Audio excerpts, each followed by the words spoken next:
कपड़े जैसा हो गया। वासांसी यानी कि वस्त्रों की, जीर्ण यानी पुराने तथा फटे।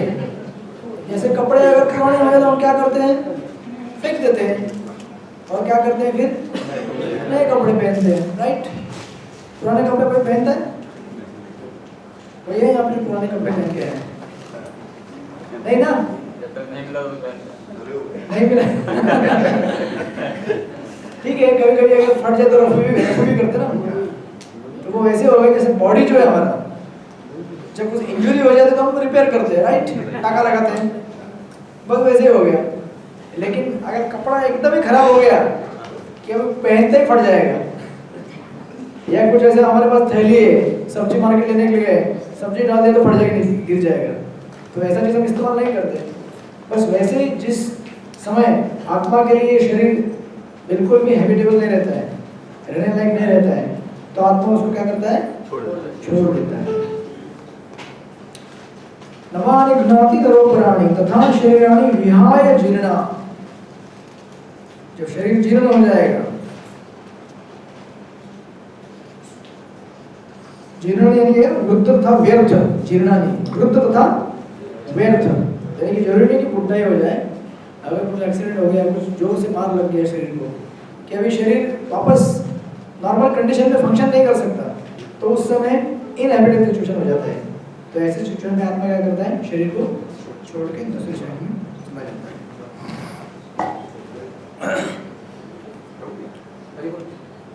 आत्मा शरीर को जब भी छोड़ेगी जब उसका समय आ जाएगा, या उससे पहले भी छोड़ सकता है? पहले भी छोड़ सकता है ना, इसलिए तो होता है ना अकाल मृत्यु। अकाल मृत्यु क्यों होता है? होता है ना अकाल मृत्यु। नहीं तो वो आत्मा में शरीर तो धारण नहीं करेगी, दूसरा धारण नहीं करेगी, वो छोड़ना पड़ेगा ना, भले भूत बनेगा, जो भी बनेगा।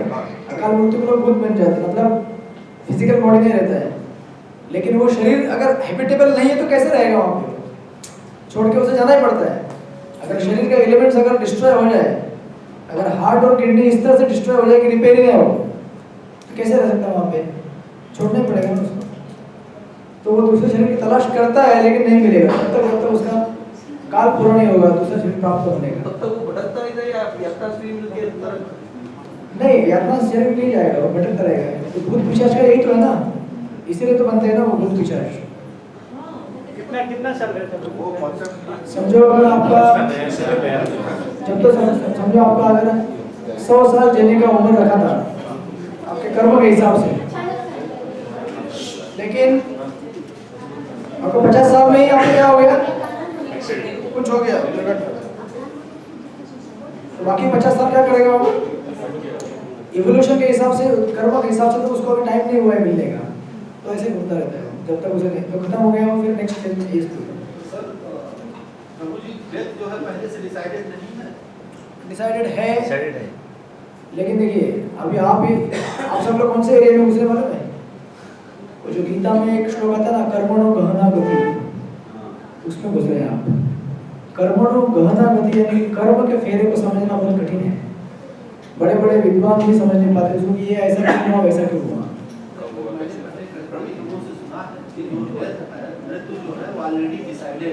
तो फिर अकाल मृत्यु का आंसर दीजिए मुझे।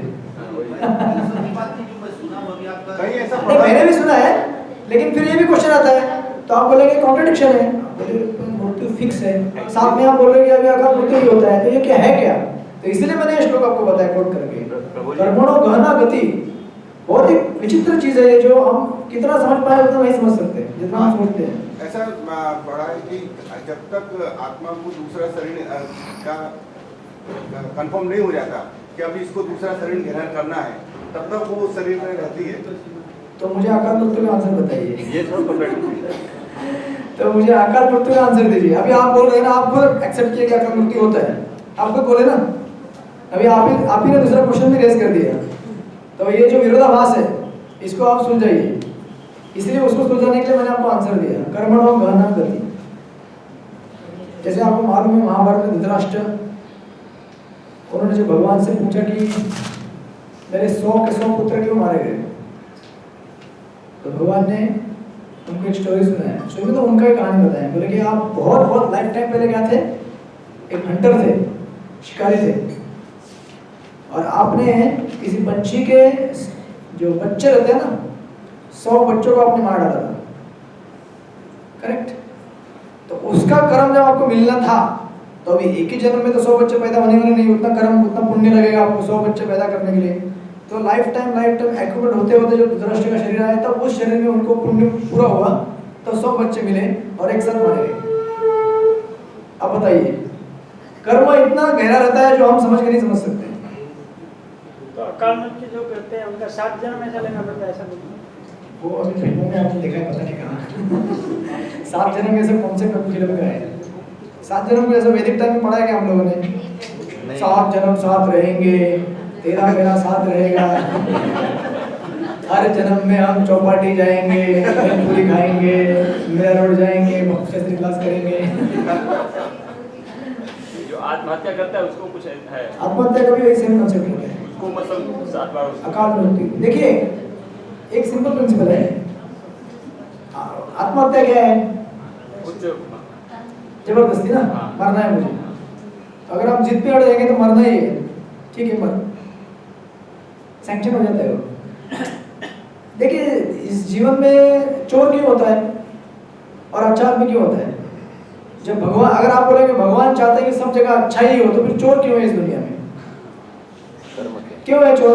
उसकी इच्छा की तरह फ्री विल है ना हमारे पास। सबसे बड़ा आंसर तो यही है, हमारी स्वतंत्र इच्छा है कि नहीं मुझे करना ही है। जब उसको सब ज्ञान दिया गया, ये करोगे तो ऐसा होगा, ये करोगे तो ऐसा होगा, मुझे करना ही है, ठीक है कर, लेकिन जिम्मेदारी अब तेरी है, रिजल्ट तेरे को भुगतना पड़ेगा जो भी है, ठीक है? आगे बढ़े अभी, आपको पता था, बोलिए मिल गया आंसर। नहीं, वही फ्रीडम दिया है। हाँ फ्रीडम दिया है हमको। तो देखिए शास्त्र में कभी कभी ऐसे बहुत विरोधाभास देखेगा आपको, एक आंसर ऐसा आ रहा है, एक आंसर ऐसा आ रहा है। आप अगर रिकंसिडर कर पा रहे तो अच्छी बात है, नहीं कर पा रहे तो ये उसका आंसर है, कर्मणो गहना गति। नहीं समझ पाते कभी कभी हम, बहुत बार नहीं समझ पाएंगे, ये बहुत ही कॉम्प्लेक्स चीज़ें हैं। हम इतना समझ पाएंगे कि भाई मैं यहाँ पे हूँ, कुछ मैंने पूर्व जन्म में पाप किए थे, उसकी वजह से मुझे आज ये शरीर भुगतना पड़ रहा है, इसकी कुछ तकलीफें हैं, फ्यूचर में अगर सब चीज़ें अवॉइड करना चाहता हूँ तो मुझे अभी अपना जो कर्म है अच्छा बनाना पड़ेगा, आध्यात्मिक बनाना पड़ेगा। बस ये एक आप चेन दिमाग में रखिए। भक्ति मार्ग में चैलेंज क्या है? देखिए चैलेंज ये नहीं कि हमें कॉन्सेप्ट समझ में नहीं आएगा, सब समझ में आएगा, लेकिन भक्ति मार्ग में चैलेंज क्या है? अपना स्वतंत्र इच्छा को ठीक से इस्तेमाल करना, ये सबसे बड़ा चैलेंज है।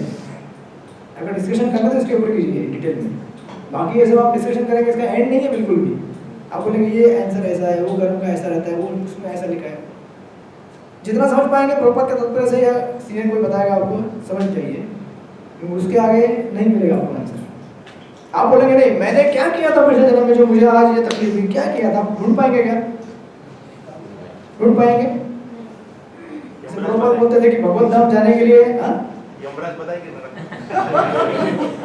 इतना क्यों तकलीफ मिलेगा यमराज तक जाने का? यमदूत के पास जाने का या विष्णुदूत के पास जाने का?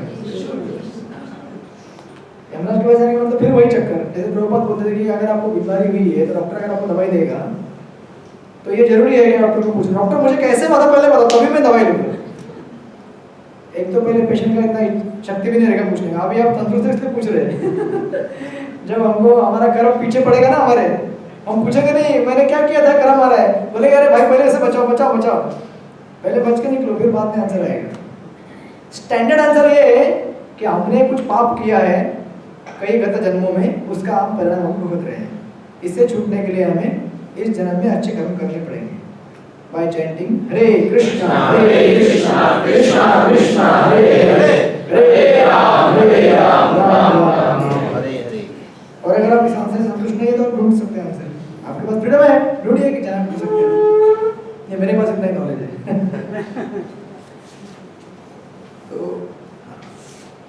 तो जब शरीर के लिए हैबिटेबल नहीं रहेगा तो क्या होगा? छोड़ेगा। अभी अर्जुन का जो प्रश्न था कि क्या दर्द नहीं होता है क्या? आप बोलेंगे सब ठीक है, आत्मा है, परमात्मा है, आध्यात्मिक जगत सब कुछ मैंने मान लिया, लेकिन जब मैं शरीर छोड़ूंगा तो मुझे दर्द होगा ना। और दर्द कब होगा? जितना हमारा शरीर के साथ आसक्ति रहेगा उतना दर्द होगा। अगर आसक्ति नहीं रहेगा तो दर्द क्यों होने वाला है? आसक्ति दर्द क्यों होता है हमें? आसक्ति की वजह से होता है ना। कि अरे मेरा सब ये सारा सामान, मेरा घर, मेरा गृहस्थी, मेरा पैसा, मेरा आइडेंटिटी, ये मेरा कोई बोलेगा मैं सुंदर हूँ, कोई बोलेगा मैं इंटेलिजेंट हूँ, कोई बोलेगा मैं रिच हूँ, कोई बोलेगा मैं ये हूँ वो हूँ, मेरे को ये अवार्ड मिला, ये सब छीन लिया जाएगा। ये छीनने का पेन है ना, एक फिजिकल पेन तो है ही है, लेकिन मेंटल पेन भी है ना। तो जितना ज़्यादा अटैचमेंट रहेगा उतना ज़्यादा क्या होगा, पेन होगा। ओके, अभी आगे देखिए 2.23 और तात्पर्य में प्रभुपाद ने एक मुंडक उपनिषद का कोटेशन दिया है, बीच में दिखेगा आपको। समाने वृक्षे पुरुषो है निमग्नो विषया सोचति मुह्यमान जुष्टम यदा पश्यन्त पढ़िए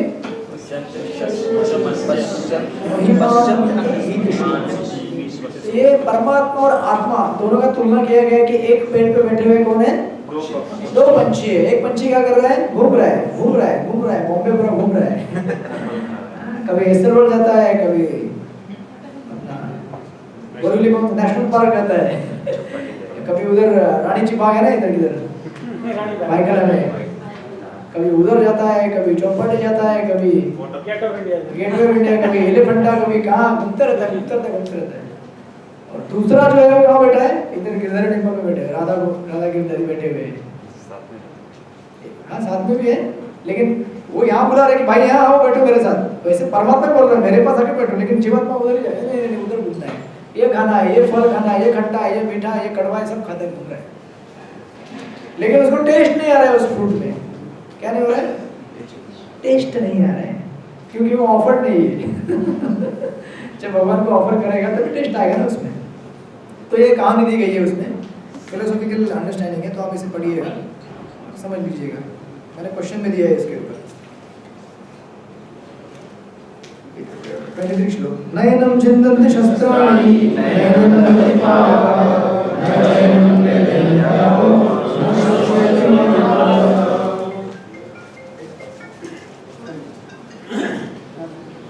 पढ़िए ना कोई तो, कहाँ गया आकाशवाणी।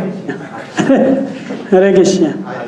यह आत्मा न तो कभी किसी शस्त्र के द्वारा खंड खंड किया जा सकता है, न अग्नि द्वारा जलाया जा सकता, न जल द्वारा भिगोया या वायु द्वारा सुखाया जा सकता है। वायु से भी सुखाया नहीं जा सकता, ना जल से भिगाया जा सकता है, ना अग्नि से जलाया जा सकता है। इसीलिए आत्मा क्या है, कभी मरता नहीं और ना ही आप मार सकते हैं, क्योंकि मारेंगे तो किससे मारेंगे आप। इस दुनिया के जो अस्त्र शस्त्र हैं, बंदूक उठाएंगे, तलवार उठाएंगे, न्यूक्लियर वेपन उठाएंगे, क्या उठाएंगे आप। लेकिन आत्मा इन सबसे क्या है, अनटचेबल है। आत्मा को कोई छू भी नहीं सकता। बोलते ना बाहर भी बाका नहीं कर सकते तुम इसको। कुछ नहीं कर सकते हो। अदा ही है, आगे वाला पढ़ रहे हैं क्या? अच्छा बोला आगे कैसे पहुंच गए, सेम कॉन्सेप्ट आगे में दिया गया।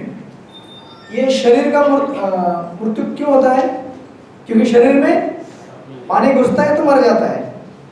बंदूक चलती है तो फिजिकल अर्थ घुस गया, पृथ्वी घुस गई, बराबर। ज्यादा हवा घुस गया तो क्या होगा, वात होगा। अग्नि आ गया तो जला डालेगा।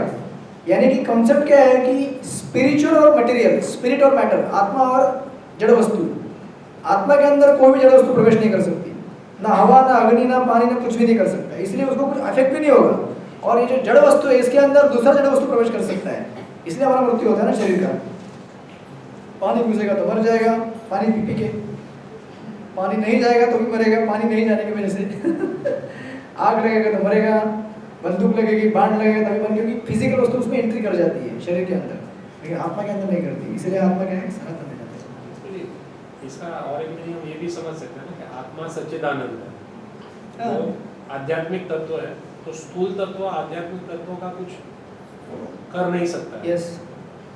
और एक प्रश्न ऐसा होता है कि कुछ लोग आत्मा को वशीभूत कर देते हैं, तांत्रिक लोग जो है, तो तंत्र विद्या जो है ये तो भौतिक है।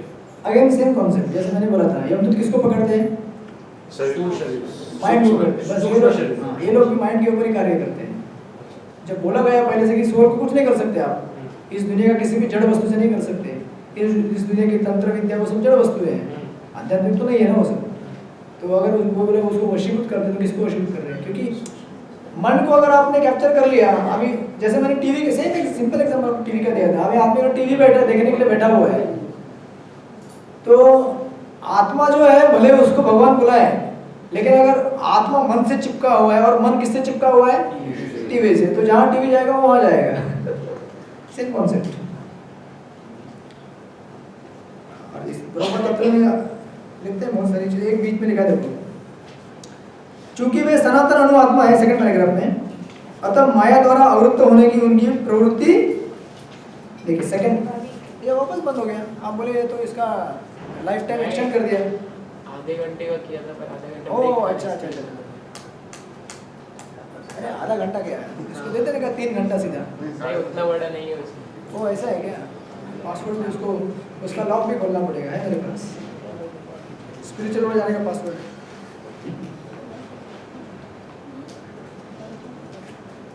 आप सेकंड पैराग्राफ में ढूंढिए, वो है ना बीच में, चूंकि वे सनातन है, पढ़िए, एक जन पढ़िए कोई। क्योंकि वे सनातन अणु आत्मा है, अतः माया द्वारा आवृत होने की उनकी प्रवृत्ति स्वाभाविक है।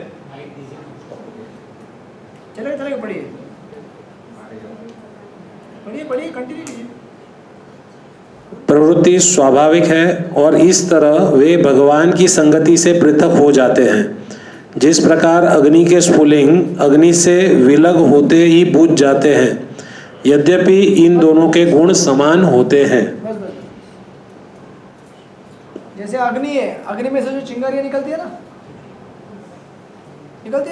लाल लाल छोटी, जैसे वहां से हट जाते हैं, क्या हो जाता है? वो बुझ जाती है। वैसे हम लोग क्या है, भगवान के साथ जब रहते हैं तो अब सेम चिंगारी हो छोटी छोटी ना, उसका राख निकलता है बाहर, वो जब जुड़ी रहेंगी मेन अग्नि के साथ तो जलती रहती है।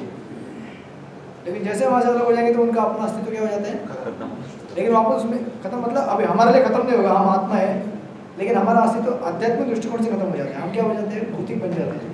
लेकिन वही अगर हम भगवान से जुड़े रहेंगे तो आध्यात्मिक जो अग्नि वो प्रज्वलित होती रहेगी हमारे अंदर।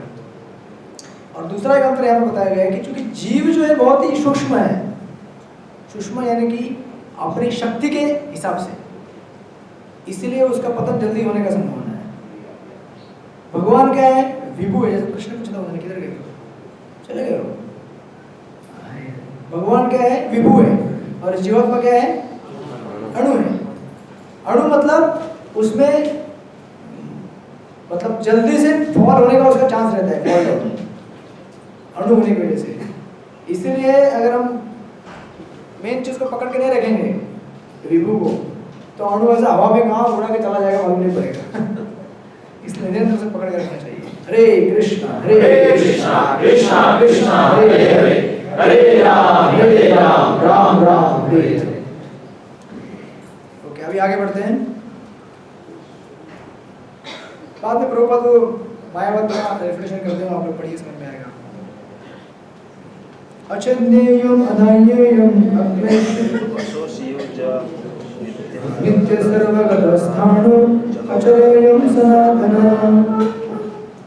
पढ़िए पढ़िए।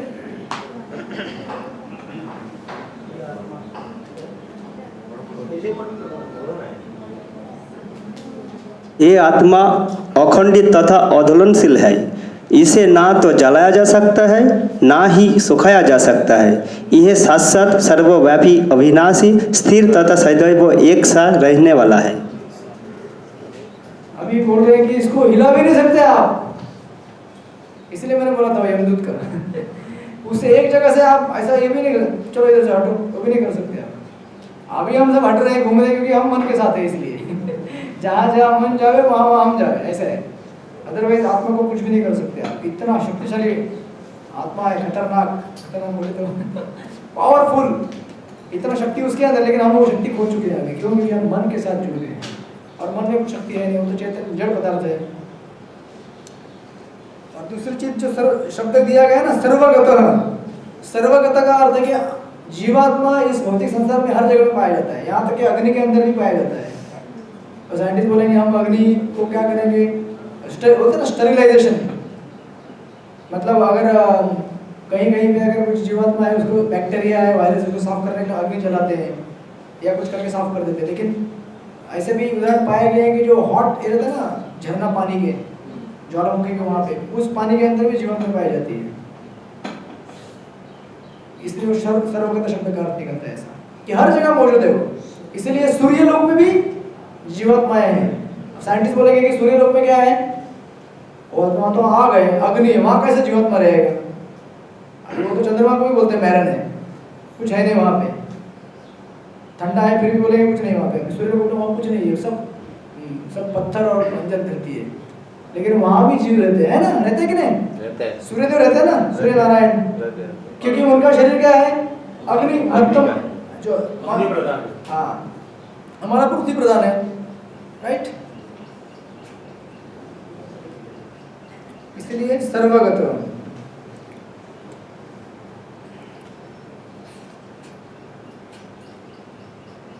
ओके, उसके बाद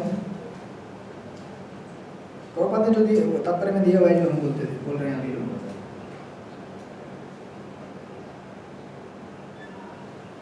और देखिए तात्पर्य में पहले पैराग्राफ, अणु आत्मा के इतने सारे गुण यही सिद्ध करते हैं कि आत्मा पूर्ण आत्मा का अणु अंश है और बिना किसी परिवर्तन के निरंतर उसी तरह बना रहता है।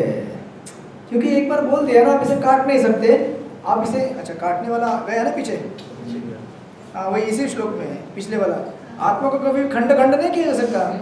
तो इसका मतलब जो ये लोग मायावाद का जो थियरी है, बोलते हैं कि आत्मा अभी स्वतंत्र रूप से घूम रहे हैं सब, जब उनको मुक्ति मिलेगी तो क्या होंगे, वो एक हो जाएंगे, और जब उनका पतन होगा तो वापस अलग हो जाएंगे। अरे आपने पहले शास्त्र में बोला गया है कि उसको अलग नहीं कर सकते। अगर पहली बात तो वो सनातन काल से क्या है, स्वतंत्र रूप से अस्तित्व में है। आप गलती वहीं कर रहे हैं जब बोल रहे हैं कि वो जाके जुड़ेगा, वो जुड़ने वाला नहीं, सनातन काल के लिए वैसे अस्तित्व में है। और आप जुड़ा भी तो अगर शास्त्र बोले उसको तोड़ नहीं सकते, तो आप कैसे बोल रहे कि टूट गया, वहां से निकल गया, राइट? समझ में आ रहे सब लोगों को? सब लोग हैं साथ में, खिचड़ी खा के हो गया है खिचड़ी का थोड़ा असर रहेगा अभी भी।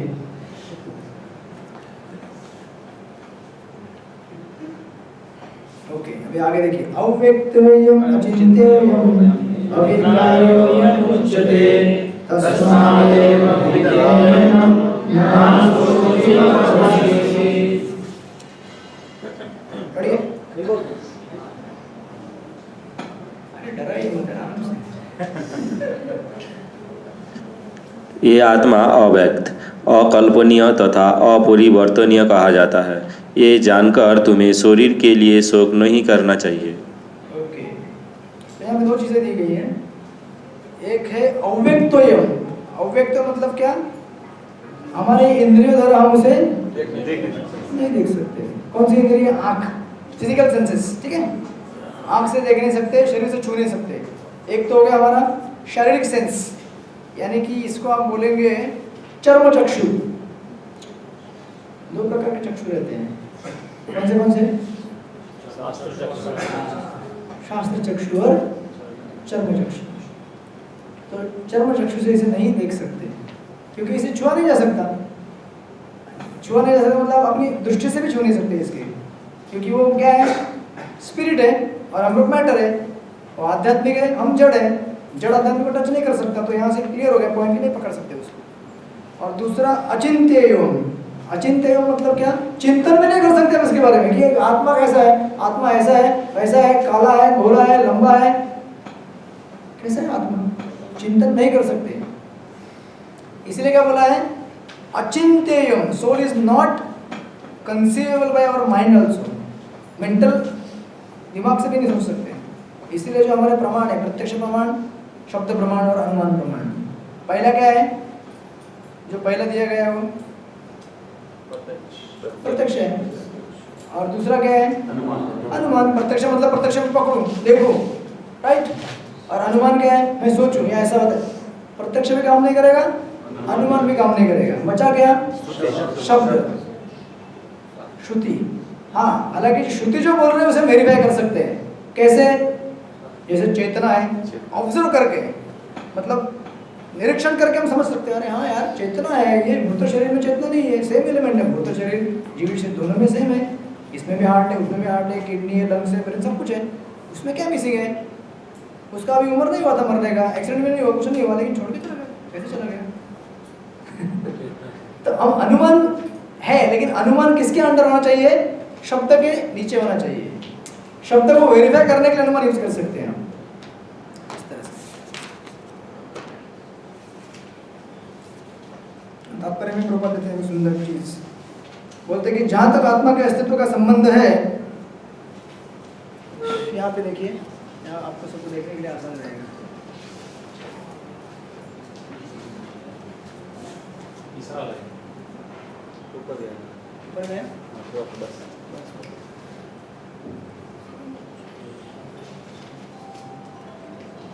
कितना श्लोक चल रहा है? 25 ना? सेकंड लाइन जहाँ तक शक्तिशाली सूक्ष्मतंत्र यंत्र से भी नहीं देखा जाता, जहाँ तक आत्मा के अस्तित्व का संबंध है, श्रुति के प्रमाण अतिरिक्त अन्य किसी प्रयोग द्वारा इसके अस्तित्व को सिद्ध नहीं किया जा सकता। इसीलिए देखिए, आज तक कोई साइंटिस्ट प्रूव कर ही नहीं सकते आप इसको। आप एक रीजनिंग लगा सकते हैं, जैसे हमने रीजनिंग दिया आपको कि उसका चेतना एक लक्षण है, ये आप रीजनिंग कर सकते हैं। लेकिन आप बोलेंगे नहीं, हमें दिखाओ, हमें माइक्रोस्कोप के अंडर में दिखाओ, हम इलेक्ट्रॉनिक माइक्रोस्कोप यूज करेंगे, ये करेंगे, नहीं देख सकते आप। क्योंकि आत्मा जड़ पदार्थ के पकड़ में नहीं आएगा कभी भी, उसके पकड़ के बाहर है। इसलिए प्रभुपाद क्या देख रहे हैं यहाँ पे देखिए, हमें इस सत्य को स्वीकार करना पड़ता है क्योंकि अनुभव गम्य, इस देखो जो मैं बोल रहा था, प्रभुपाद उसको टैली कर रहे हैं वहाँ पे। क्या बोल रहे हैं? जो मैं बोल रहा था ना आपको कि हम सोच रीजनिंग कर सकते हैं, हम विचार कर सकते हैं कि अरे चेतना है, चेतना उसमें नहीं है, वो भी भाग रहा है बहुत। ये देखिए, ये जो है ना अनुभव गम्य, यानी कि आप रीजनिंग करके सोच समझ के समझ सकते हैं। लेकिन फिर भी कोई अगर बोलेगा साइंटिस्ट, नहीं हमें दिखाओ, हम दिखाने के बाद भी हम मानेंगे, नहीं दिखा सकते। आत्मा के अस्तित्व को समझने के लिए कोई अन्य साधन नहीं है। हमें अनेक बातें केवल उच्च प्रमाणों के आधार पर माननी पड़ती हैं। कोई भी अपनी माता के आधार पर अपने पिता के अस्तित्व को अस्वीकार, ये प्रभुपाद के स्टैंडर्ड है। If you want to know your father, who will tell? Mother. There is no other source. अब कितना भी अपना माथा पटके, कितना भी दुनिया में घूमे, उछल कूद करें, आप मर जाएंगे पूरी मार के, समझ में नहीं आएगा कि पिताजी कौन थे।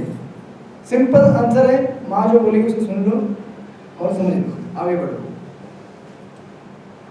पिता के स्वरूप को जानने का साधन एक या एकमात्र प्रमाण माता है। इसी प्रकार वेदाध्ययन के अतिरिक्त आत्मा को समझने का अन्य उपाय नहीं है।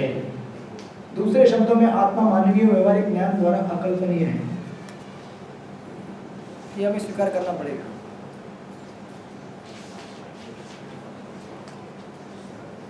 तो 25 तक क्या हो गया? अभी आत्मा के सारे लक्षण पूरे हो गए कि आत्मा कैसा है, आत्मा किस तरह से कार्य करता है। तो इन वन नटशेल जब आप अपने आप को ऑब्जर्व करेंगे तो ऐसा गुण दिखेंगे कि हमारे अंदर ऐसे गुण है, और इसको जितना आप साधना द्वारा अपने आप को विकसित करेंगे, अपना चेतना शुद्ध करेंगे, उतना आप ज़्यादा परस्यू कर सकते हैं इसको। जितना हम अपना साधना अच्छा बनाएंगे, जो हमारा साधना है जब करने का, 4 दिन पालन करने का, जितना हम अच्छा करेंगे उतना क्या होगा, चेतना हमारा विकसित होगा, उतना हम ज़्यादा परस्यू कर सकते हैं कि अरे हाँ यार ये सेंस करता है, ये सेंस करता है। अभी हमको बहुत सारी चीज़ें सेंस क्यों नहीं करती है? क्योंकि हम क्या कर रहे हैं, हम भौतिक जीवन में ज़्यादा रहते हैं, आध्यात्मिक कम रहते हैं। आध्यात्मिक जीवन हमारे लिए क्या हो गया है, एक गैप जैसा, मतलब कभी एक थोड़ा ब्रेक चाहिए तो ब्रेक के लिए हो गया। हालांकि आध्यात्मिक जीवन क्या होना चाहिए, मेन होना चाहिए, और भौतिक जीवन ब्रेक होना चाहिए। अभी रिवर्स हो गया, इसलिए हमें वो फिलोसॉफिकल अंडरस्टैंडिंग, क्योंकि इसके लिए पहले हमने देखा था कि इसके लिए तपस्या करनी चाहिए। प्रभुपाद ने बोला था ना उधर शुरू में 2nd चैप्टर के, इसके लिए हमको अपने इंद्रियों को नियंत्रण में रखना पड़ेगा, तपस्या करना पड़ेगा, साधना करना पड़ेगा। ये सब चीज़ें करने के बाद हम लोग तमोगुण रजोगुण में घूम रहे हैं, ऊपर नीचे, सत्वगुण में है नहीं। ये सब सत्वगुण में आने के बाद तुरंत समझ में आता है, ये सब सत्वगुण में आएंगे। अभी समझ में आ रहा है, ऐसा नहीं कि आपको समझ में नहीं आ रहा है, लेकिन आप जो बोलते हैं कि नहीं पूरा समझना है, अगर ये सब बोल रहे हैं कैसे समझाएं, तो आपको सत्वगुण में आना पड़ेगा। सत्वगुण में आएंगे तो चीज़ें अपने आप रिव्यू हो जाती हैं। और इसका देखिए स्टैंडर्ड, अगर आपको एकदम कोई अगर एकदम पीछे हट जाएगा आपको बोलेगा नहीं हमें बताओ ये, तो उसके लिए एक मतलब सबसे फाइनल फुल प्रूफ आंसर एक है लॉ ऑफ कर्म। लॉ ऑफ कर्म यानी कि पुनर्जन्म का कर्मों के सिद्धांत, वो है ना पुस्तक हिंदी में क्या है उसका, प्रकृति के नियम, law infallible justice, laws of nature the infallible justice.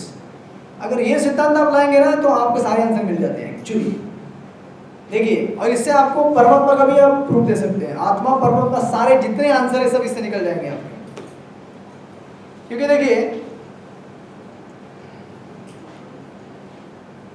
हर जीव का कर्म है, राइट? या ठीक है, अभी आप बोलेंगे कर्म नहीं है, बोलेंगे हाँ ये व्यक्ति है जो गोरा है, ये व्यक्ति काला है, ये व्यक्ति सांवला है, ये व्यक्ति मोटा है, ये व्यक्ति पतला है, ये व्यक्ति अमीर है, ये गरीब है, ये इंटेलिजेंट है, ये इंटेलिजेंट नहीं है, करेक्ट? ये सब जो डिफरेंसेस है ये कौन डिसाइड कर रहे हैं? मन, हाँ मन, उसने आपने हाँ। ये सब डिसाइड करने वाला कौन है? कौन है? कर्म ना, हमारे कर्म, राइट? और इसकी वजह से ये सोसाइटी में डिफरेंसेस दिखते हैं।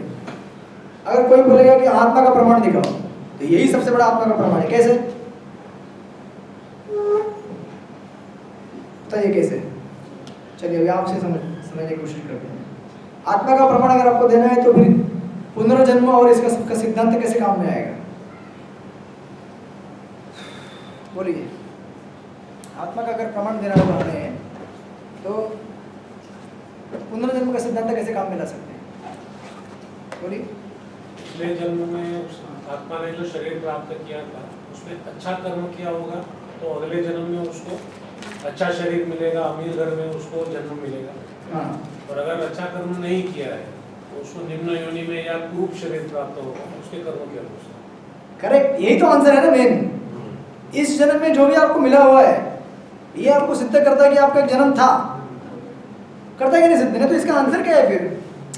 कोई आदमी कोई भी आदमी गरीब पैदा नहीं होना चाहता है, कोई भी आदमी लूला लगना पैदा नहीं होना चाहता है, कोई भी आदमी मतलब निम्न योनि में पैदा नहीं होना चाहता है।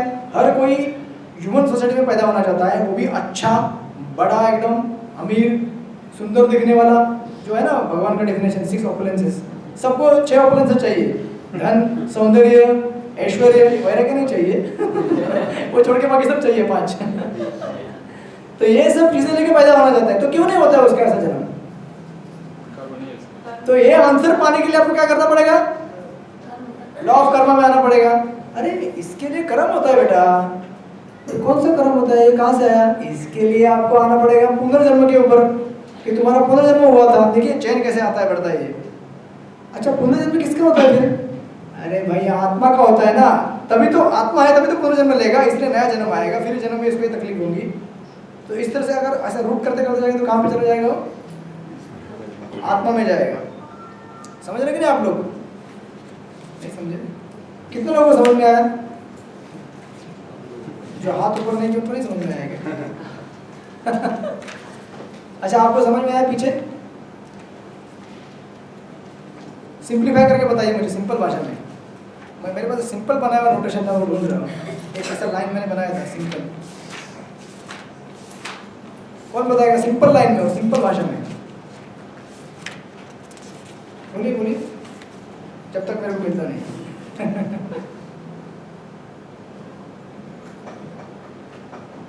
बोलिए।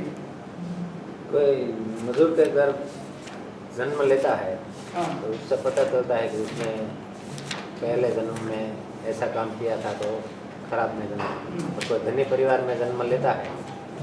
सब लोग सुनिए क्या बोल रहे हो।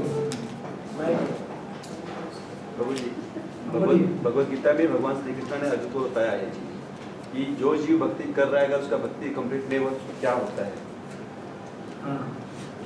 उसकी क्या गति होती है। तो भगवान बोलते हैं कि जो जीव मेरी भक्ति कर रहा है उसके लिए निश्चित है कि उसका अगला जीवन मनुष्य का मिलेगा, और उसको ऐसे धनाढ़ परिवार में घर जन्म दूंगा जहाँ पर उसको भागदौड़ नहीं करना पड़े। दूसरा, या फिर ब्राह्मण परिवार में दूंगा जहाँ से भक्ति स्टार्ट कर सकता है। इसका पुनर्जन्म निश्चित होता है।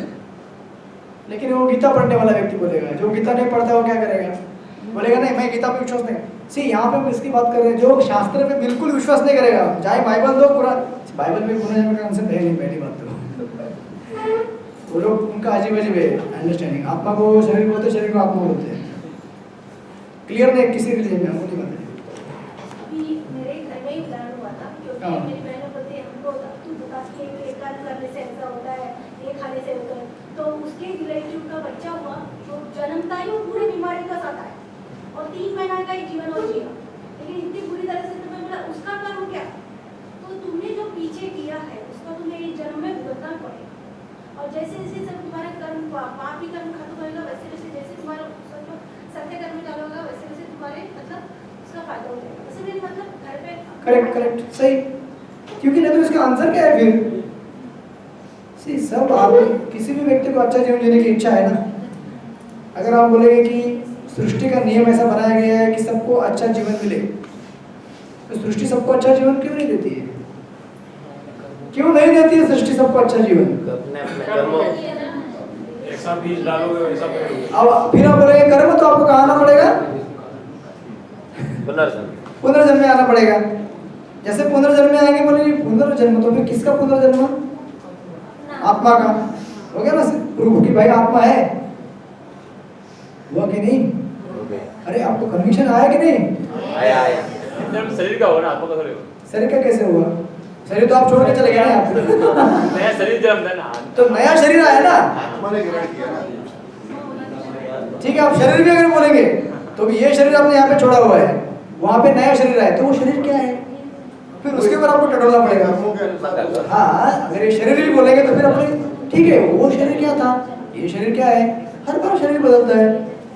ये शरीर कौन कहाँ से आया? ये शरीर क्या है क्या? फिर उसमें आप धीरे धीरे अगर ढूंढेंगे तो फिर आत्मा तक पहुंच पाएंगे आप धीरे धीरे। और जैसे ही आत्मा में पहुंच जाएंगे फिर आपको एनालिसिस करना पड़ेगा कि इस पूरी सृष्टि में जीवात्मा अपने से बहुत सारी चीजें नहीं कर पाता है। उसको खाने के लिए चाहिए तो खाना कहाँ से आता है? प्रकृति से आता है। तो प्रकृति क्या है? मशीन है। भगवान की दासी नहीं, आप अभी यहाँ पे भगवान मत लाइए, ये साइंटिस्ट लोग विचार कर रहे हैं। प्रकृति क्या है? ये मशीन है। हाँ यार, तो बहुत बड़ी मशीन है, फैक्ट्री है ये बहुत बड़ी। ये फैक्ट्री में से खाना निकलता है। इस दुनिया में देखेंगे हम, कोई कंपनी चलाता है तो कोई आदमी चलाता है ना, अपने से कोई चलता है क्या कुछ ऑटोमेटिकली? नहीं चलता है ना, अपने से ऑटोमेटिक मोटर गाड़ी बन के निकलते हैं बाहर। तो प्रकृति में से ये सब पेड़ पौधे अपने आप निकल रहे हैं क्या? तो फिर वो आप उसमें जाना पड़ेगा। Design means designer, creation means creator. तो जैसे आप उसमें घुसेंगे तो भगवान को प्रूव करके दिखा सकते हैं ये सृष्टि अपने से नहीं चल रही है, ये सूरज अपने से टाइम में थोड़ी आ रहा है, या बारिश जो आती है अपने सीजन के हिसाब से, ठंडी आती है, ये चलने के पीछे चक्र क्या है? किसी ने तो ऑपरेट कर रहा होगा ना, बिना ऑपरेट किए कैसे चलेगा इतना इंटेलिजेंटली? कितना सिस्टम से चलता है, सोचिए ना जरा आप। सुबह से लेकर रात तक अभी देखेंगे, हम ऑब्जर्वेशन करेंगे फील्ड का। सुबह सूरज आता है, अपने टाइम पे काम करता है, रात को ढल जाता है, चंद्रमा आता है, होता है कि नहीं? इतना सिस्टमेटिक चल रहा है, तो क्या ऐसे चलेगा क्या? और ये तो छोड़िए, वो जो एक पुस्तक है इंग्लिश में, कॉन्शियसनेस द मिसिंग लिंक करके, उसमें ऐसे कई वैज्ञानिक हैं जिन्होंने जब रिसर्च कर रहे होते ना, संशोधन, तो रिसर्च करते करते वो लोग पता करने की कोशिश करते थे कि आप ये कॉन्सेप्ट, जैसे केक्यूले नाम का साइंटिस्ट है, केक्यूले, उसने बेंजीन मालूम है, बेंजीन करके केमिकल है, उसका ऐसा षटकोण आकार का स्ट्रक्चर केमिकल का, तो उसने ढूंढने का कोशिश किया था पहले, तो उसको मिला ही नहीं, ढूंढ ढूंढ के परेशान हो गया। तो ऐसे सोया हुआ था वो, और सपने में आ गया सपने में ऐसा स्ट्रक्चर दिखने लगा उसको, ये ऐसा ऐसा स्ट्रक्चर है। और जब उसने निकाला, फॉर्मुलेशन बनाया सब, तो करेक्ट निकला। तो ये सपना किसने दिया? कौन देता है सपने? और ऐसे कई साइंटिस्ट हैं दूसरे भी जो बहुत कुछ ऐसा गहरा रिसर्च कर रहे थे, थक गए रिसर्च कर रहे थे, चलो घूमने जाता हूँ, घंटा गया, मैं समझ में नहीं आ रहा आगे क्या है। ऐसे ही घूमते घूमते अचानक एक थॉट आ जाता है, उसका आंसर ये है ये ऐसे आप ऐसे आगे कैलकुलेशन कीजिए तो आपको ऐसा आंसर मिलेगा आगे।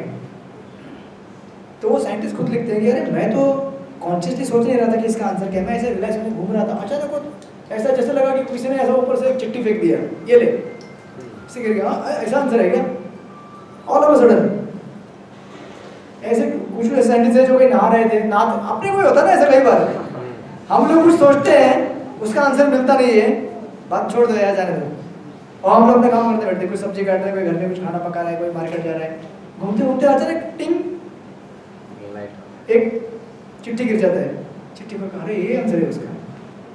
ये कभी कभी सिंपल आंसर नहीं, जब हमारा जब बाकी रहता है जब हम रात को सोने के लिए जाते हैं, आज का दिन पूरा हो गया, नींद आ रही, एक पाला बाकी है तेरा बेटा, पाला बाकी है, कौन बोल रहा है?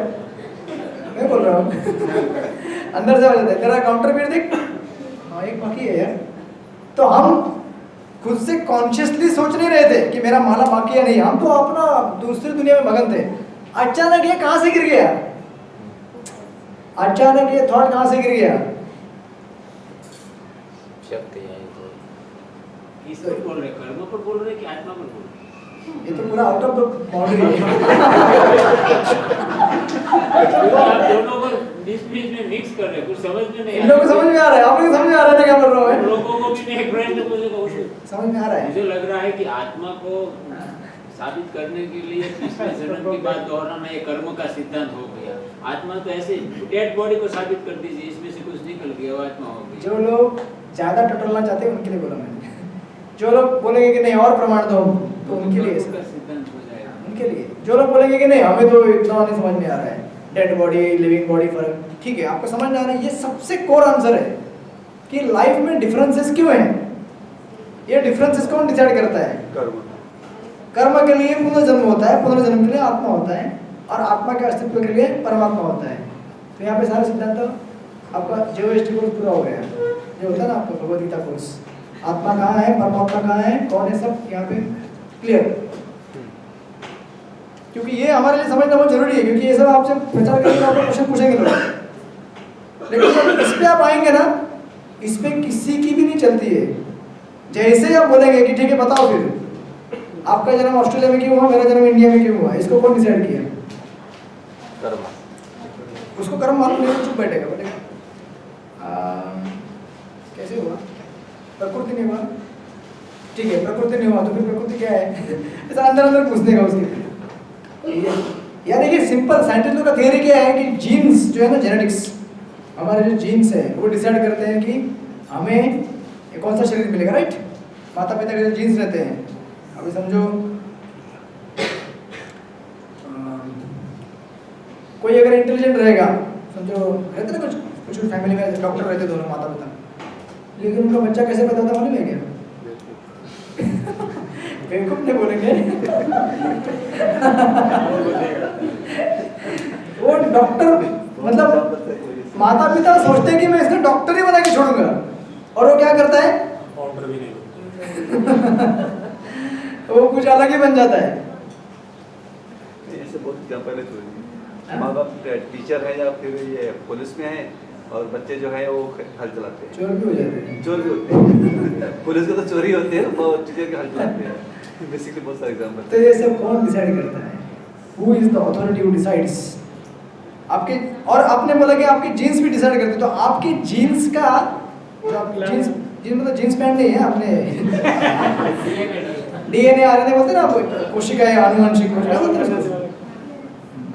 Hereditary material. अच्छा, एक बच्चे को यही माता और यही पिता मिलके दोनों कंबाइन करके वो ऐसा बच्चा पैदा, ये कौन डिसाइड करता है? आपको और एक स्टेप आगे बढ़ना है तो आप बोलेंगे नहीं उसका जन्म इस घर में हुआ, ये बच्चे और इसका ये, लेकिन वो जो माता पिता देने का कार्य है किसने डिसाइड किया? किसने किया डिसाइड? कर्म ने किया। बस इस तरह से हम आगे बढ़ सकते हैं और प्रूव कर सकते हैं। तो इसके आगे से फ्लैट समझे कि नहीं आप? इसके आगे मतलब बोलिए। अभी मैं स्टार्टिंग पॉइंट जाना चाहता हूँ इसका। स्टार्टिंग तो बहुत चाहते, स्टार्टिंग तो बात में जाते हैं, आप स्टार्टिंग में जाते हैं, नहीं स्टार्टिंग में, इसके लोग बीच में बैठे हुए हैं। स्टार्टिंग पॉइंट इसका क्या है कि जहाँ तक मेरी समझ है कि हम लोग गोलोक वृंदावन धाम से आए हैं, हमने कुछ भगवान को भोग करते हुए देखा, भगवान को कंट्रोल करते हुए देखा, तो ये हमारी इच्छा हुई और हम लोग वहाँ से आए। जब वहाँ से हम पहली बार आए तो हमारे क्या कर्म थे जिसकी वजह से हम यहाँ पर हमको शरीर मिला और कैसा शरीर मिलता है वो? इसका भी आंसर आपको पता है। इसका तो बड़ा कॉन्स्पिरेसी है इसको में। ओरिजिनल क्या है उसको बाइबल में ओरिजिनल सिन अपने इधर है कि what was the cause of living it is fall down. इसके ऊपर तो कितने सिद्धांत आए, लड़ाई झगड़े हुए हैं, ये पता कभी नहीं कर सकते। इसलिए मैंने पहले बताया ना, आपको मलेरिया हुआ है तो आप ये पता नहीं करने के पीछे पड़े कौन सा मच्छर काटा मेरे को, मेरा रोड का काटा, बांद्रा का काटा, अंधेरे का काटा, कहाँ से आया था मच्छर, पता कर सकते हैं क्या? नहीं। अभी भाई तुमको मलेरिया हुआ है, पहले दवाई लो।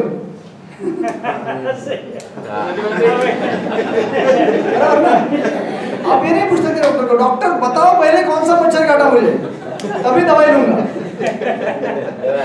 ये हमारी मूर्खता होगी फिर ऐसा पूछना प्रश्न कि मैंने कौन सा किया था। इतना क्लियर है कि आपने कुछ तो गड़बड़ किया था, इसकी वजह से यहाँ पे आए। As simple as. इसलिए मैंने बोला ना, भक्ति में चैलेंज ये नहीं है कि क्या बोलते हैं उसको, ये सब सिद्ध करना है, सब ऐसे सिद्ध हो जाते हैं। भक्ति में चैलेंज क्या है? इच्छा को कंट्रोल करना, हमारी इंद्रियों को दमन करना, जपा करना ठीक से, भक्तों का अपराध नहीं करना, ये सबसे बड़ा चैलेंज है। ये अगर चैलेंज पार करेंगे आप तो पार हो गए। बाकी ये सब डिटेल जितना समझे नहीं समझे वो अलग बात है। जनरली बताते हैं कि ईर्ष्या करने के कारण से ऐसा। हाँ तो आप बोले कौन सा ईर्ष्या किया मैंने, क्या चीज़ देख के ईर्ष्या किया, कौन से कैटेगरी में? मैंने अपने गाड़ी देखा, उनके भोग के साथ नाचते हुए देखा, या प्रसाद खाते हुए देखा, मेरे को नहीं मिला प्रसाद, मेरे को नहीं दिया, एक ही चम्मच दिया, चलो अभी मैं जाता हूँ यहाँ से। नहीं, मेरा सवाल ये था हमने ईर्ष्या किया, देखा जो भी था, इच्छा किया, जब हम यहाँ आते हैं तो जब यहाँ आते हैं तो अपने कैसा शरीर मिलता है? सबसे पहले ब्रह्मा जी में शरीर मिलते हैं। जो भी जीव भौतिक दुनिया में आता है ना, सबसे पहले आध्यात्मिक जगत से गिरते हैं, उसे ब्रह्मा का शरीर मिलता है। फिर वहाँ से पतन होते होते होते वो किसी भी स्तर तक जा सकता है। हम सब ब्रह्मा रह चुके हैं पहले, सुना होगा ना आपने पहले भी, नहीं सुना? सबसे बड़ा पोस्ट उसे दिया जाता है। अरे सबसे बड़ा पोस्ट मिलेगा ना पहले तो आध्यात्मिक जगत का, वो एकदम ये है ना, वो बहुत बड़ा व्यक्ति आया ना वैकुंठ से, सबसे पहले बड़ा पोस्ट, उसका ठीक से यूटिलाइजेशन किया तो आ गए, नहीं तो फिर नीचे नीचे नीचे नीचे कहाँ जाएगा मालूम नहीं पड़ेगा। हम सब बने हैं, कितने करोड़ों ब्रह्मांड है, कितने सारे। आप बोलेंगे फिर ब्रह्मा बने को तो फिर कौन सा ब्रह्मांड मिले? अरे अनलिमिटेड ब्रह्मांड है, हमारे कल्पना के परे। तो इसका मतलब ये हुआ कि जीव गिरता रहता है भगवान से, अभी भी गिरता रहेगा। अभी हम गिर रहे हैं।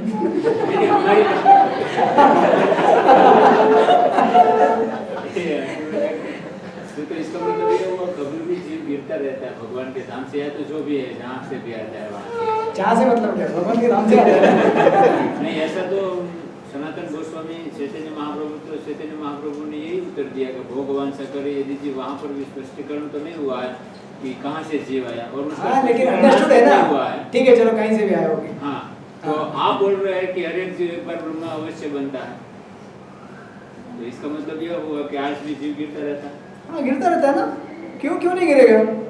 आप भगवत धाम जाएंगे ना भक्ति करने के बाद, फिर भी आपको वहाँ से आने का वापस चांस फुल गारंटी है कि आप वापस आ सकते हैं। क्यों? क्योंकि भगवान आपकी स्वतंत्र इच्छा को कभी रोकते नहीं है, समझे ना? आपकी इच्छा को रोकते हैं क्या भगवान कभी? आपकी इच्छा को रोकेंगे तो फिर आपका अस्तित्व नष्ट हो गया, आप जीवात्मा नहीं है, फिर आप मशीन हो जाएंगे। मशीन को उठाए रख दिया। हमारा अस्तित्व सनातन काल के लिए ऐसा है कि हमारे स्वतंत्रता को कोई नहीं रोकता है, भगवान भी नहीं रोकते हैं। इसीलिए देखिए वो जो श्लोक है ना, यद्वत् वाद निवर्तन्ते धामो परमो, भगवान बोलते हैं कि एक बार मेरे धाम में जाएगा वापस नहीं जाएगा।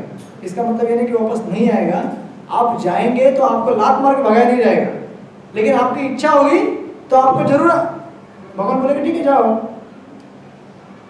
क्योंकि आपने इच्छा प्रकट किया तो आपको, क्योंकि भगवान आपसे इतना प्रेम करते हैं कि आप जो मांगेंगे देने के लिए रेडी है। लेकिन भगवान इतने दयालु हैं साथ में कि जब आप भगवत धाम वापस जाते हैं और वापस आने की इच्छा करते हैं तो भगवान आपको पूरा फ्लैशबैक दिखाते हैं। देख उधर कहते हैं क्या क्या हुआ तेरे साथ, तेरे को ये तकलीफ हुआ, ये तकलीफ हुआ, ये तकलीफ हुआ, ये तकलीफ हुआ, ऐसा पूरा लिस्ट खड़ा कर देंगे पिक्चर। उसके बाद वो देख के हमको इच्छा नहीं होती वापस आने की, लेकिन फिर भी आपने जिद किया नहीं जाना ही जाओ। उधर ऐसी इच्छा ही नहीं होती है, ऐसा क्यों नहीं होगी इच्छा? हाँ इच्छा नहीं होगी क्योंकि भगवान हमें इतना प्रेम देते हैं, वहाँ पे इतना हमें शक्ति देते हैं, और हमें अगर आने की इच्छा भी हुई तो हमें वो फ्लैशबैक दिखाते हैं कि देखो भाई तुम्हारे साथ ऐसे होगा। लेकिन आप स्वतंत्र जीव है ना, आप तो फिर सारी फिलोसफी अपनी फेल हो जाएगी यहीं पे, हमारा तत्व ज्ञान ही नष्ट हो जाएगा, फिर गीता पढ़ने का मतलब ही नहीं कुछ, जैसे प्रभुपाद बोलते हैं वहाँ पे। जीव का स्वतंत्रता जो है, फ्री विल, अगर वो निकाल दिया जाए तो फिर फायदा क्या है, फिर अपनी फिलोसफी का मतलब क्या है? और भगवान उसे कभी निकालते नहीं, क्योंकि भगवान चाहते हैं कि आप मुझसे क्या करो, अपनी इच्छा से प्रेम करो, जबरदस्ती नहीं। अगर मैं आपके सर के ऊपर बंदूक रखूं, बोलूं कि प्रेम करो मुझसे, ये प्रेम हुआ क्या? फिर प्रेम नहीं हुआ ना, इसलिए भगवान बंदूक नहीं पकड़ते, बोलते तुम अपनी इच्छा से मुझे प्रेम करो, और अपनी इच्छा से प्रेम नहीं करना चाहते तो मेरा अगर तेरे से प्रेम नहीं रहेगा तो तेरे लिए कौन रहेगा? माया रहेगी, वो तेरे से प्रेम करेगी और तेरे को 4 थप्पड़ भी मारेगी, ले ले फिर इसको। तो आपको ये चॉइस है, तो माया रहने का या कृष्ण रहने का। भौतिक इच्छा कैसे संभव है? तो आप कैसे आए यहाँ पे? ये आंसर दीजिए मुझे, कैसे संभव है? इस बात का तो प्रूफ है ही नहीं कि मैं भगवान के धाम में आया हूँ, ऐसा कोई शास्त्रों में भी नहीं लिखा है। भगवान से मेरे यदि जीव है, इतना ही लिखा है, इससे अलावा कहीं पर कुछ नहीं लिखा। अच्छा, तो प्रभुपाद कितनी बार क्या बोले हमको, हम कहाँ से आए?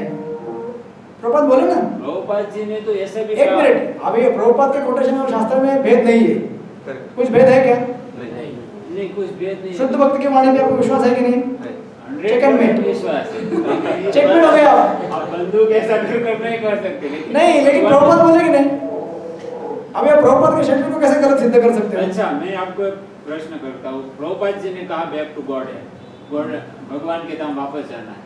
राधानाथ स्वामी का ये स्टेटमेंट है कि भगवान के, हम लोगों का तो गोल भगवत धाम है ही नहीं, फिर क्या है? ब्रजभूमि वृंदावन धाम भ्रम हमारे गोस्वामियों ने कहा, राधानाथ स्वामी ने भी पहले, इसलिए पहले फिलोसफी ठीक से सुनिए। जब भी जीवात्मा जब यहाँ से ट्रेन होता है, भक्ति करता है, तो सबसे पहले भौम वृंदावन में जाता है, वहाँ ठीक से और ट्रेन होता है, फिर वहाँ से ऊपर जाता है गोलोक में, समझे ना? इसलिए प्रभु जी नहीं तो फिर क्या? आप में से कितने लोग सुना कि आप लोगों ने, कितने लोग एग्री करते हैं मेरे साथ? देखिए, सबसे पहले जब कोई कारपेंटर का काम सीखता है तो डायरेक्ट उसको पोस्ट नहीं मिलता गवर्नमेंट के ऑफिस में, पहले वो अप्रेंटिसशिप करता है। क्या करता है? अप्रेंटिस बोलते हैं ना, प्रोबेशन पीरियड, उसमें ट्रेनिंग लेता है, उसके बाद फिर उसको परमानेंट नौकरी मिलता है। तो अपना भी जब हम लोग सीखते हैं सब कुछ, भक्ति में सीख रहे हैं, हम परिपूर्ण हो गए क्या? आज शुद्ध भक्त हो गए तो भी हमको और परिपूर्ण बनाया जाता है भौम वृंदावन में जाके, वहाँ पे और टेस्ट करते हैं, ठीक है अभी जाके क्या करेगा यहाँ पे, इतना आसान नहीं है भगवत धाम जाना।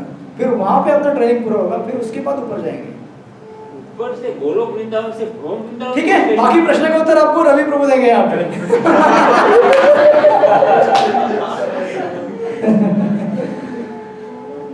आगे बढ़े, सिलेबस आगे बढ़ा है, बाकी प्रश्न बाद में है। मैंने जितने प्रश्नों के आंसर दे सकता था उतने दे दिए। प्रभु जी की और जिज्ञासा है, उनको आप हेल्प कीजिए। लेकिन ये मैंने जो सुना है वही बता रहा हूँ आपको, कोटेशन जो भी दिए है मैंने आपको। अब अगर अग्री नहीं करते तो फिर आप ढूंढिए उसका आंसर, फिर उसमें मैं कुछ नहीं कर सकता। ठीक है, अभी श्लोक नंबर 26। अथ चैनम नित्य जातम नित्यम वाम न सेवितम तथा ऐक्वम महाबाहो नैनं सोचतुम अर्हसि। किंतु यदि तुम यह सोचते हो कि आत्मा अथवा जीवन का लक्ष्य जन्म लेता है तथा सदा मरता है, तो भी ये महाबाहु तुम्हारे शोक करने का कोई कारण नहीं है। अभी यहाँ पे क्या कर रहे हैं भगवान? दूसरा साइड ले रहे हैं, सेकंड पक्ष, कि अगर तुम नास्तिक भी हो ना अर्जुन, तुम अगर नास्तिकवाद को लेकर भी अगर बात कर रहे हो कि आत्मा कभी मरता, आत्मा मर जाता है, ये सब होता है, फिर भी तुमको चिंता करने का जरूरत नहीं है। क्यों नहीं है? देखिए अभी इसमें श्लोक में तात्पर्य में प्रभुपाद देते हैं कि ये जो फिलोसॉफी है ना, ये किसका फिलोसॉफी है? चार्वाक, सुना है ना आपने चार्वाक का फिलोसॉफी? अरे खाओ पियो मजा करो यार, इसने देखा है दूसरा लाइफ। घी, चोर का स्टैंडर्ड भी ऐसे कि घी खाओ, वही ना, घी ना, सब घी से बनाया हुआ खाओ, पूरी घी का, सब्जी घी का, और नहीं मिलेगा तो चोरी करो, भीख मांगो, कुछ भी करके घी का बना हुआ खाओ, क्योंकि क्या है मालूम आगे कौन जीने वाला है। अच्छा। तो भगवान कृष्ण के टाइम में भी ऐसे फिलोसोफर थे, नास्तिकवादी, बौद्धवादी। तो उसको तो भगवान सोच रहे कि अरे अर्जुन शायद इसको कोट देके, इसको सोच के बोल रहा है क्या कि मतलब अर्जुन शायद इसके बारे में सोच सकते हैं कि आत्मा का अस्तित्व है नहीं, आत्मा तो कुछ नहीं, ये जीवन में जो है मजा करो, मरो, उसके बाद क्या है? तो भगवान उसको चेक करने के लिए ये सब बोल रहे हैं कि अरे अर्जुन, अगर तुम ऐसा भी सोचते हो तो भी चिंता करने की जरूरत नहीं तुमको। और ऐसी सिद्धांत क्यों है समाज में मौजूद? नास्तिकवादी सिद्धांत समाज में क्यों मौजूद है? देखिए, दो तरह से जीवात्मा भगवान के खिलाफ काम करता है, दो तरह से। एक तो है ग्रॉस सेल्फ ग्रेटिफिकेशन, ठीक है, मतलब स्थूल इंद्रिय तृप्ति करके ये खाना है, वो खाना है, ये भोग करना है, ये हो गया ग्रॉस स्थूल स्तर पे। और सूक्ष्म स्तर पे भगवान के जो सिद्धांत दिए हुए उसको चैलेंज करके, जो भगवान बोल रहे हैं कि जीवात्मा का अस्तित्व नित्य है, तो उसको चैलेंज करने के लिए ये सब लोग कहाँ से पैदा हुए? ये सब मायावादी दार्शनिक या बौद्धवादी या फिर नास्तिक लोग, क्योंकि वापस वही कॉन्सेप्ट है क्या? स्वतंत्र इच्छा। जब जीव की इच्छा है कि भगवान के खिलाफ लड़ाई करूं, तो भगवान बोलते ले, अगर इससे भौतिक स्तर पर तो कर सकता है, स्थूल शरीर पे जो एकदम ग्रॉस मतलब चोरी करेगा, अनैतिक संबंध रखेगा या कुछ भी खाएगा, किसी को भी मारेगा, लेकिन मानसिक स्तर पे आकर भी तू मेरे खिलाफ लड़ाई कर सकता है। ले, तेरे लिए शक्ति दे दी है मैंने, मेरे खिलाफ कितना भी थियरी प्रोड्यूस करना कर दे कि इस जीवन में क्या है, कुछ नहीं, आगे जीवन में क्या है, किसने देखा है, अभी खाओ पियो मजा करो। ये सब सटल लेवल पे कि भगवान की शक्ति प्रदान करते हैं, क्योंकि क्या है, फ्री विल है ना उसके पास, तो फ्री विल का आप कैसा भी यूज कर सकते हैं कुछ भी करने के लिए, कि भगवान ने बोला ले कर, क्योंकि तेरे को चाहिए ना ये सब, मैं शक्ति प्रदान करता हूँ। और दूसरी चीज,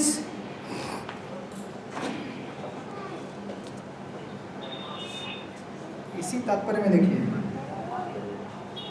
सेकंड पैराग्राफ है ना, वहां पे यदि अर्जुन को आत्मा के अस्तित्व में विश्वास नहीं था, जैसा कि वैभाषिक दर्शन में होता है। वैभाषिक यानी कि क्या? ये जो इसका देखिए अनुवाद में यहाँ पे आगे ऊपर नहीं दिया है। कोई भी मानव थोड़े से अभी देखिए आगे क्या बोलते हैं प्रभुपाद, कोई भी मानव थोड़े से रसायनों की क्षति के लिए शोक नहीं करता है क्या? तथा अपना कर्तव्य पालन नहीं त्याग देता। आप सब लोग हैं पेज में मेरे साथ? खत्म हो गई बैटरी? नहीं ना, है ना? कोई भी मानव थोड़े से रसायनों की क्षति के लिए शोक नहीं करता तथा अपना कर्तव्य पालन नहीं त्याग देता। दूसरी ओर आधुनिक विज्ञान तथा वैज्ञानिक युद्ध में शत्रु पर विजय प्राप्त करने के लिए जाने कितने टन रसायन फूंक देते हैं। वैभाषिक दर्शन के अनुसार आत्मा शरीर के क्षय होते ही लुप्त हो जाता है। अतः प्रत्येक दशा में चाहे अर्जुन इस वैदिक मान्यता को स्वीकार करता कि अणु आत्मा का अस्तित्व है या कि वह आत्मा के अस्तित्व को स्वीकार नहीं करता, उसके लिए शोक करने का कोई कारण नहीं था। क्यों? क्योंकि इस सिद्धांत के अनुसार चूंकि पदार्थ से प्रत्यक्ष असंख्य जीव उत्पन्न होते हैं और नष्ट होते हैं, अतः ऐसी घटनाओं के लिए शोक करने की कोई आवश्यकता नहीं है। क्योंकि अगर समझो कोई मर गया तो क्या हुआ?